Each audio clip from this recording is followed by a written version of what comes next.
So nitakwambia wazi tulianza na 60,000. Rashid alianza kupewa 60, mimi nikapewa 60 from 5,000 ya Radio Salam. Yes. Wakati na Radio Salam vilikuwa imesimama. Yes. Wacha tusicheke sana. Umeelewa? So hakuna mahali ambapo funny enough hata kitu watu hawajui. Ile mshahara napokea ni the same salary to date. Kwa hivyo 60 kwa miaka 15 ukipiga times Waacha hesabu za watu. Tumalizie dakika. Kile kitu ambacho watu hawajui. Mimi na Rashid tulikuja same time Nairobi. Mimi nikiitwa KTN Standard Group, yeye anaitwa Nation Media Group. The same time, same date.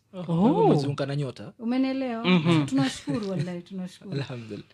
Tukipewa barua, tulipewa the same salary. Yes. Na yeye yuko radio? Radio. Na wewe ni TV? Wakati wa Nation Media Group inalipa vizuri. Hapo mimi ni fresher. Ungeweza kunilipa sawa na kina wale walikuwa kina Mwanaisha Chizuga.